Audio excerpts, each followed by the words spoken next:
Será que a espiritualidade pode ajudar a baixar a pressão alta? Olha, essa pergunta pode até parecer coisa de livro de autoajuda, mas quem está fazendo ela, e muito a sério, são os cardiologistas. Então, bora investigar o que a ciência de verdade tem a dizer sobre essa conexão entre a nossa vida interior e a saúde do nosso coração. A gente já conhece os pilares para controlar a pressão, né? Dieta, exercício, remédios. Mas e se tiver um componente fundamental nessa história, que não está nem no prato, nem na academia, mas sim na nossa mente? Pois é, essa é exatamente a questão que a medicina está começando a levar muito a sério. E para guiar essa nossa exploração, a gente vai se basear num documento oficial publicado em 2021 pela Sociedade Brasileira de Cardiologia. Ou seja, o que a gente vai ver aqui não é achismo, não é especulação. É uma investigação formal feita pelos maiores especialistas do país, tentando desvendar a ciência por trás da fé e da pressão arterial. Ok, mas antes de mergulhar de cabeça nos dados, a gente precisa parar e definir os termos. Afinal, o que exatamente significa espiritualidade na linguagem de um cientista? Para começar qualquer boa investigação, as definições precisam estar bem claras.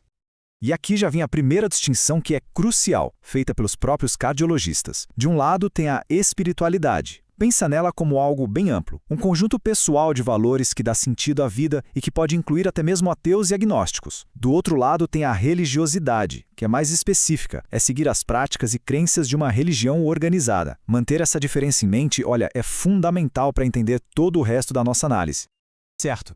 Com os termos definidos, a próxima pergunta é: como?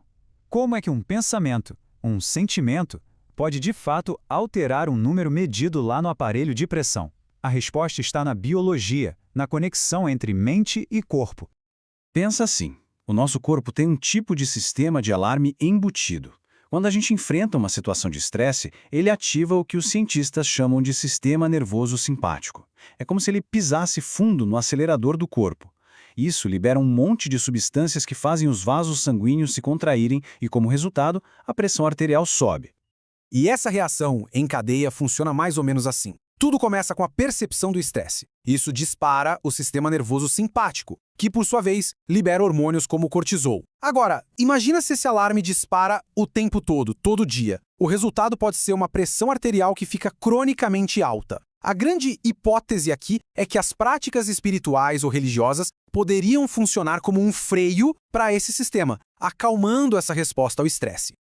Bom, a teoria faz sentido, né? É bem lógica. Mas e na prática? O que as evidências do mundo real mostram? É aqui que a história fica bem complexa e fascinante. A primeira coisa que o documento dos cardiologistas deixa bem claro é que a resposta não é um simples sim ou não. A evidência é promissora, sim, mas os resultados são inconsistentes.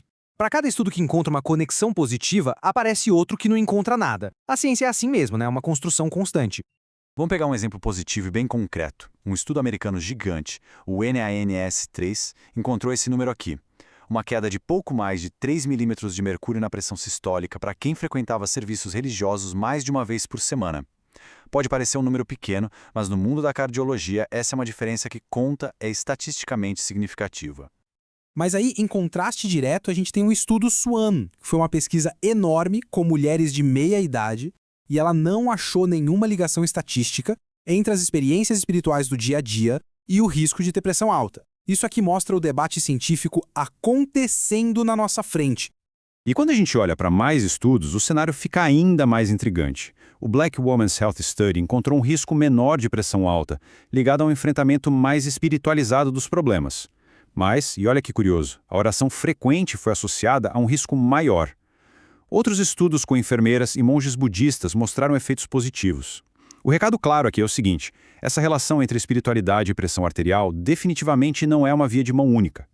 Certo, a pesquisa é confusa, cheia de mas e poréns. Então, o que um médico, uma enfermeira faz com essa informação toda na prática? Como é que essa ciência meio bagunçada se traduz para o cuidado da pessoa ali no consultório? A questão se torna bem prática. Como incorporar essa dimensão, a vida interior de uma pessoa, no plano de tratamento dela? E atenção, a ideia aqui não é, de jeito nenhum, substituir a medicina tradicional, mas sim complementá-la, olhar para o ser humano como um todo. E para ajudar nessa conversa que pode ser delicada, os especialistas desenvolveram uma ferramenta com um nome fácil de lembrar: FICA. É um roteiro bem simples. O F é de fé e crenças. O I é da importância que isso tem na vida da pessoa.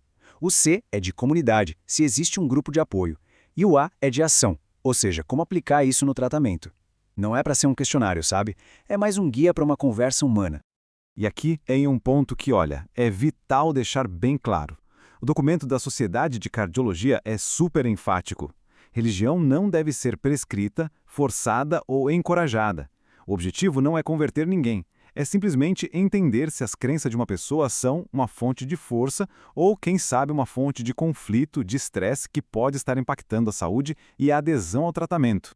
E no fim das contas, a conclusão de todo esse posicionamento dos cardiologistas aponta para essa visão mais ampla, a de oferecer um sentido pleno de saúde que engloba o bem-estar físico, social, emocional, psíquico e também o espiritual.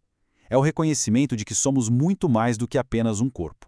Isso tudo nos deixa com uma pergunta para o futuro, não é? Conforme a ciência continua a mapear essa conexão poderosíssima entre a mente e o corpo, como vai ser o cuidado de saúde completo lá na frente? Aquele que de fato nos trata por inteiro? Bom, a resposta para isso, ao que tudo indica, ainda está sendo escrita. Obrigado por acompanhar esta análise.